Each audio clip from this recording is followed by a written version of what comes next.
Olá, está começando o Pauta Aberta dessa quarta-feira, 16 de junho. Eu sou Fabrício Binder e trago a partir de agora as informações do Departamento de Jornalismo da TV Evangelizar. Confira os destaques de hoje. Você vai saber como é o trabalho da Pastoral do Migrante no acolhimento das pessoas que precisam recomeçar do zero em um novo país. Um levantamento da Unesp aponta a redução de mortes com o avanço da vacinação contra o coronavírus. Uma reportagem vai mostrar que o Paraná está em destaque em todo o país na geração de novos empregos. No nosso quadro sobre saúde, um otorrino explica as causas do gotejamento posterior, um problema que afeta muitas pessoas. Fique aqui comigo que o Pauta Aberta está no ar. Chegar em um país diferente é um desafio muito grande, não só por conta da mudança de cultura, mas também porque é preciso recomeçar do zero. Para ajudar os migrantes nesse processo, existe a Pastoral do Migrante. Vamos conhecer um pouco mais desse trabalho na reportagem de Fabiana Fantucci. Deixar o país de origem não é uma decisão fácil. Essa é a situação de 272 milhões de pessoas no mundo que migraram em busca de melhores condições de vida. Só o Brasil recebeu mais de 1 milhão de imigrantes em 10 anos. A jornada é desafiadora. A adaptação a outras culturas, a questão de resiliência, a ingresso no mercado de trabalho, a questões voltadas à própria educação e questões voltadas também ao apoio psicossocial. Então, à medida em que que essas pessoas, na verdade, chegam em um país, se esse país é signatário da Carta da ONU, por exemplo, esse país já espera-se que tenha uma lei de imigração nacional que reflita essas necessidades. Para ajudá-los nesse processo, existe a Pastoral do Migrante da Arquidiocese de Curitiba, que há 36 anos realiza um trabalho de acolhida. Nós auxiliamos nessa primeira acolhida, verificando quais são as necessidades deles e eles nos apontam. Então, hoje, com a questão da pandemia, então é muito forte essa questão da assistência básica, com alimentação, cobertores, busca de trabalho, aulas de português também, porque é uma forma de inseri-los também na nova comunidade que eles escolheram ou não. A obra Evangelizar é Preciso também faz parte dessa corrente. A Pastoral do Migrante recebeu parte dos alimentos arrecadados na live Compromisso de Amor do Padre Reginaldo Manzotti. E para celebrar essa missão, a igreja convida a vivenciar a 36ª Semana do Migrante, com um olhar atento para quem bate à nossa porta. Teve missa em ação de graças pela pastoral aqui no Santuário de Nossa Senhora de Guadalupe e de Jesus das Santas Chagas. A celebração foi presidida pelo arcebispo metropolitano de Curitiba, Dom José Antônio Peruso. A mãe do Senhor foi peregrina. Partiu também ela para o incerto. De Nazaré foi a Belém, de Belém para o Egito. Do Egito retornou. E a migração não é apenas um fenômeno de caráter socioeconômico, é também sociocultural. Socioeconômico deixa um lugar para ir em busca de condições melhores, mas sociocultural deixa um lugar, um ambiente, um círculo de relacionamentos, experiências de comunhão e vai para um outro, no qual tudo terá que ser refeito e com frequência também experimenta a rejeição, o repúdio. Enquanto houver pessoas mergulhadas em contextos de contradição e de necessidade, Deus se inquieta. E olha que boa notícia! O governo do estado do Paraná divulgou hoje o calendário de vacinação contra a Covid-19 para a população geral acima de 18 anos. O Paraná vai vacinar toda a população do estado com pelo menos uma dose até o final de setembro. Segundo o levantamento da Secretaria de Estado da Saúde, 3.804.025 paranaenses deste grupo devem tomar pelo menos a primeira dose do imunizante até 30 de setembro. A expectativa leva em consideração a manutenção do cronograma do governo federal de entrega de doses suficientes. Ao todo, 8.736.014 paranaenses devem ser imunizados. O Ministério da Saúde começa a negociar a compra de mais uma vacina contra a Covid. Quem tem as informações é a repórter Malu Piccoli. Olá, Malu. Oi, Fabrício, uma ótima tarde para você, para todos que acompanham o Pauta Aberta. Eu começo falando de vacina, desta vez do laboratório CanSino, que é chinês.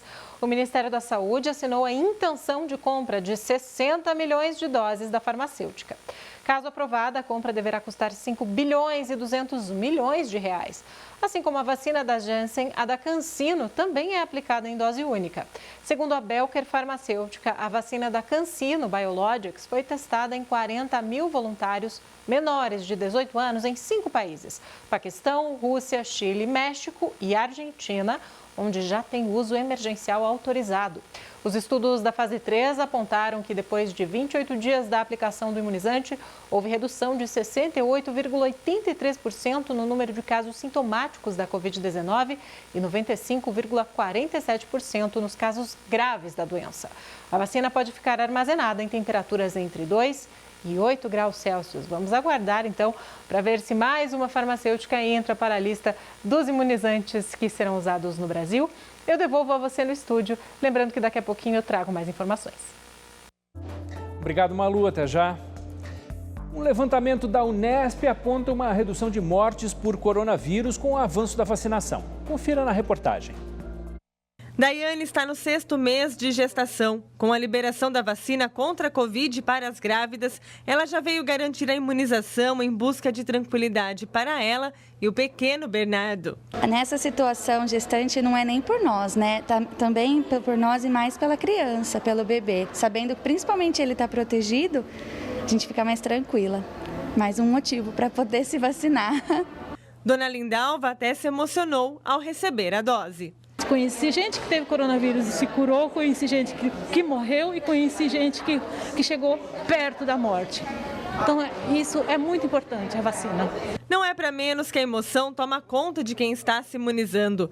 Um estudo do grupo anti-Covid da Unesp, a Universidade Estadual Paulista, mostra que depois que a vacinação começou, o número de casos e internações entre os idosos diminuíram. A campanha de imunização teve início na cidade no final de janeiro pelos idosos que estavam acamados em asilos. Foi avançando aos poucos e hoje já está na vez de quem tem 53 anos. Os dados mostram que 167 novos casos foram evitados e 96 pessoas não precisaram ser internadas. Antes da vacinação, para cada 100 não idosos, havia 17 idosos infectados com a Covid. Se a vacinação não tivesse nenhum efeito, né, a gente ia continuar com essa proporção, 100 para 17. Tá? O que aconteceu? Em maio, a gente observou que essa proporção caiu de 100 para 12.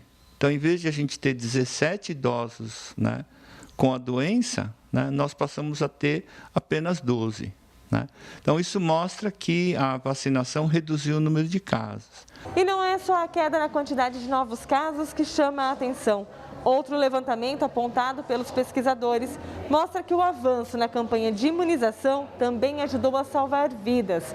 A estimativa é que 111 mortes tenham sido evitadas. No gráfico é possível ver que a linha tracejada branca, que mostra a quantidade de óbitos esperados, está muito longe das colunas que apontam as mortes registradas. É um resultado que a gente já esperava. Mas quando a gente debruça sobre os dados, né, e coloca no mundo real, a gente fica realmente bastante surpreso. Mesmo com os dados mostrando melhora no contágio pelo coronavírus, ainda não é motivo de relaxar os cuidados de proteção contra a doença. Isso porque agora a pandemia está mudando de faixa etária. Eu diria assim que agora está passando a ser uma pandemia de meia idade, tá? Começa a atingir pessoas de 40 a 60 anos que não são as vacinadas ainda, né? Tem que manter todos os cuidados ainda, ficar em casa, evitar aglomeração, uso de máscara, de álcool em gel, tem que manter, tem que se cuidar. Como a gente não sabe, não entende de ciência, a gente tem que cuidar, muito cuidado. O Paraná está em destaque em todo o país na geração de novos empregos. Quem tem as informações para a gente é o repórter Murilo Cardoso, direto de Cascavel. E o Paraná segue sendo destaque na geração de empregos no país. Entre os meses de janeiro e abril deste ano, o estado registrou novas oportunidades em 86% das cidades. É o melhor resultado em 11 anos. Ao todo, 87.804 vagas foram disponibilizadas à população nas mais variadas áreas. Somente no mês de abril foram 10.019 oportunidades, com destaque para o setor da indústria. No mesmo mês, de acordo com o Ministério da Economia, mais de 1.300.000 empregos com carteira assinada foram criados no Brasil. Os estados que mais se destacaram foram São Paulo, Minas Gerais, Santa Catarina e Paraná. As unidades federativas com saldos abaixo do esperado foram Alagoas, Sergipe e Rio Grande do Norte. A pandemia continua afetando o mercado de trabalho como um todo, porém os resultados de 2021 são mais animadores que os de 2020. De Cascavel, Murilo Cardoso. Veja agora como está a previsão do tempo nesta quarta-feira em todo o Brasil.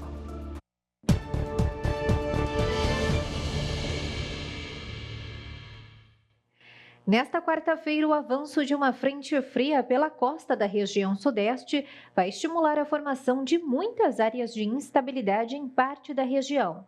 Com a passagem recente do sistema, a umidade também fica elevada em áreas do sul do país. No extremo norte, as pancadas vão continuar acontecendo, principalmente por causa do excesso de calor e a alta umidade. A expectativa é de um dia com céu encoberto e chuva a qualquer hora no litoral paulista, na costa do Paraná e também sobre a região do Vale do Itajaí, mas sem risco de temporais. O dia pode começar com geada na campanha gaúcha, inclusive na região de Bagé. Aos poucos, o sol vai aparecer e não chove em todas as outras áreas da região sul, em praticamente todo o sudeste, centro-oeste, até áreas do interior do nordeste. Por causa de uma mudança na circulação dos ventos, a umidade aumenta e pode chuviscar, principalmente pela manhã, no sul do estado de Mato Grosso do Sul. Por causa da infiltração marítima, as áreas de instabilidade continuam persistentes na costa leste e norte do Nordeste, inclusive na capital São Luís, onde não se descarta o risco para temporais. As pancadas também serão recorrentes em praticamente toda a região norte do país, com destaque para Manaus, onde a chuva pode ser forte e volumosa. Atenção para baixos índices de umidade relativa do ar, principalmente em áreas do centro-oeste e do interior do nordeste, onde os níveis podem ficar entre 19% e 14% nos períodos mais quentes do dia. A mínima prevista em Porto Alegre é de 9, a máxima não passa dos 15 graus, e no Rio, mínima de 15, máxima de 25 graus. Depois do intervalo, tem a nossa coluna sobre saúde e você vai ver o que diz um otorrino sobre uma secreção na parte interna do rosto que incomoda muito no dia a dia. É um instante só.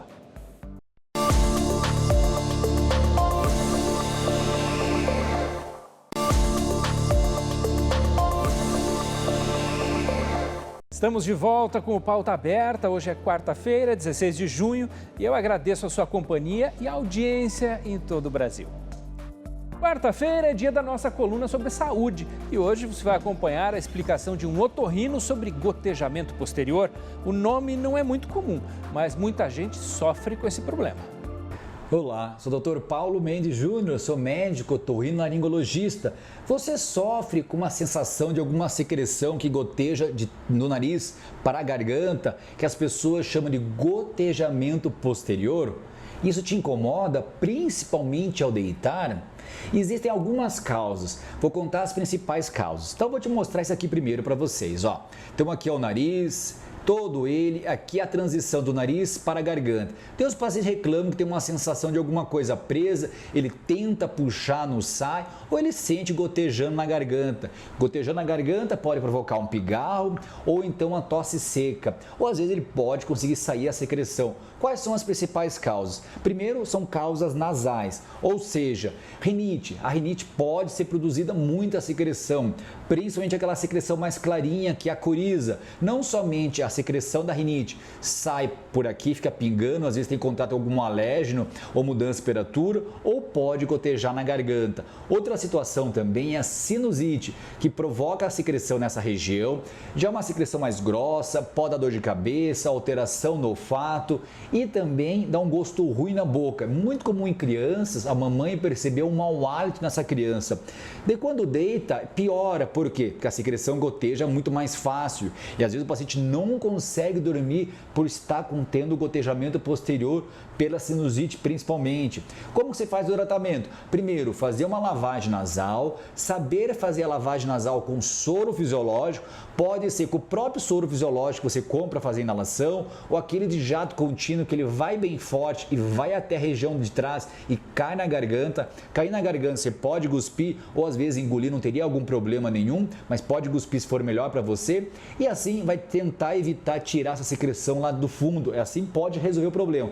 Se não resolver, pode ser indicado às vezes antialérgicos, anti-inflamatórios e se for sinusite mesmo confirmada bacteriana, que lembre, a grande maioria das sinusites são virais, ou seja, não precisa do antibiótico. Por isso que o teu médico otorrino vai fazer um exame, vai colocar uma câmerazinha no seu nariz, vai ver lá atrás se a secreção está aqui mesmo e que coloração e que aspecto que é, e pode indicar o antibiótico. Só tem uma coisa importante para vocês, nem sempre a sensação de uma secreção ali vem do nariz, pode vir do estômago, que é o refluxo gastroesofágico, que é o ácido do estômago que pode subir até a região da garganta e confundir você, e você acha que vem do nariz para a garganta, mas não, vem do estômago, passa na garganta e fica nessa transição, principalmente quem está com obesidade, está com aquela barriguinha mais avantajada, come muito antes de dormir, principalmente a base de cafeína, que é o café, chimarrão, chocolate, chá verde, chá mate, muita comida gordurosa e fritura também e bebidas alcoólicas.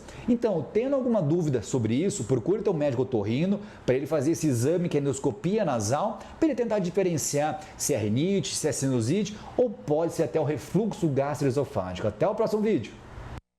A estiagem que atinge o sul do Brasil afeta um dos principais pontos turísticos do país.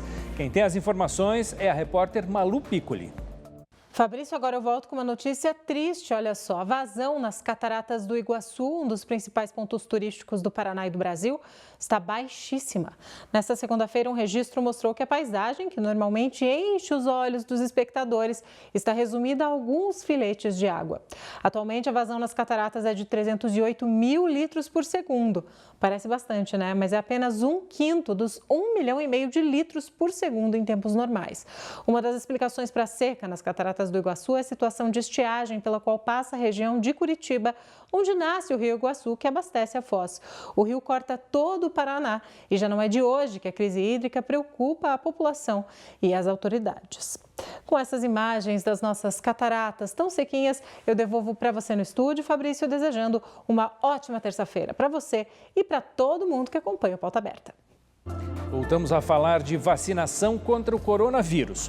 Um estudo feito no Reino Unido pela organização Public Health England, ligada ao governo, comprovou que as pessoas que receberam as 2 doses das vacinas da Pfizer e da AstraZeneca desenvolveram anticorpos contra a variante Delta do coronavírus. Segundo a pesquisa, que analisou a resposta imunológica dos pacientes que tomaram as 2 doses, a vacina da Pfizer se mostrou 96% eficaz contra a variante Delta, já a da AstraZeneca, 92%.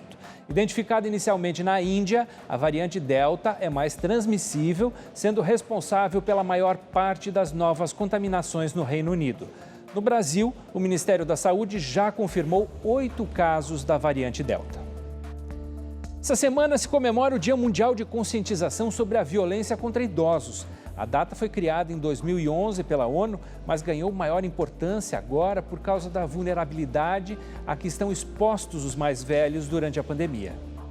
A data foi criada para manifestar oposição aos abusos contra os idosos e reconhecida oficialmente pela ONU em 2011. A violência contra o idoso é definida como um ato que cause dano ou sofrimento à pessoa idosa. É uma questão de direitos humanos dos idosos no mundo todo. Os tipos e penalidades estão previstos no Estatuto do Idoso. Entre eles estão desdenhar, humilhar, menosprezar ou discriminar pessoa idosa por qualquer motivo. abandonar o idoso em hospitais, casas de saúde e entidades de longa permanência, ou não prover suas necessidades básicas, quando obrigado por lei ou mandado, e expor a perigo a integridade e a saúde física ou psíquica do idoso, submetendo-o a condições desumanas ou degradantes ou privando-o de alimentos e cuidados. Chega muito pedidos na defensoria no sentido de fazer uma medida protetiva, né, para afastar aquele agressor, né, do lar, ou para ele ser obrigado a manter uma certa distância, ou vir uma ordem de busca e apreensão para reter, né, para recuperar os documentos do idoso, da idosa que tenha sido retidos ilegalmente, etc.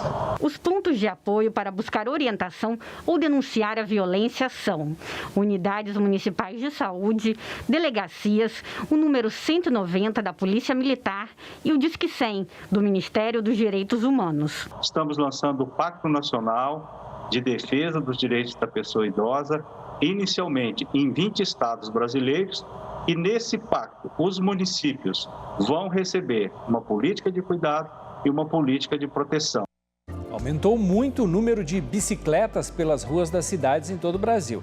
A bike acaba sendo uma alternativa saudável de transporte nesses tempos de pandemia. Olha a Sabrina aí curtindo o eixão do lazer num fim de semana. Para ela, a bike não era uma opção de atividade física e lazer até a pandemia chegar. Comecei a fazer pequenos trajetos aqui dentro do bairro onde eu moro. E aí comecei a ir para o parque da cidade, comecei também a ir para o eixão do lazer, né, no dia de domingo. E para mim assim foi muito bom, tanto psicológico quanto fisicamente. A bike entrou na minha vida assim com bastante êxito. A procura por bicicletas durante a pandemia deu um salto. As vendas em 2020 cresceram 50% em relação a 2019, de acordo com dados da Aliança Bike, a associação que reúne a maior parte dos fabricantes, montadores e importadores de bicicletas no Brasil. A demanda é tanta que ainda faltam opções nas lojas. A partir de agosto, o setor de bicicletas passou a sofrer por conta do desabastecimento de componentes vindos do mercado asiático, especialmente da China, de Taiwan e da Indonésia, países dos quais o Brasil é dependente para montagens de bicicleta. A gente espera que no ano que vem, em 2022, isso esteja normalizado. O Caio tem uma loja na Asa Sul que é tradicional no ramo de bicicletas aqui em Brasília. E olha só o que ele conta. O mercado está começando a se recuperar devagarinho no que diz respeito às bicicletas mais populares e baratas, né?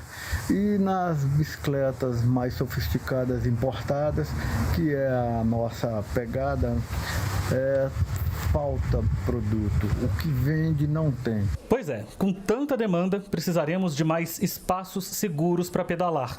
O DF tem mais de 586 quilômetros de ciclovias, mas ainda insuficientes para atender todo mundo que anda por aí em duas rodas. O crescimento de ciclistas em Brasília tem o efeito de pressionar o governo para que hajam melhorias no espaço para os ciclistas, seja ciclovia, seja ciclofaixas, seja a própria segurança no trânsito. O Pauta Aberta termina agora.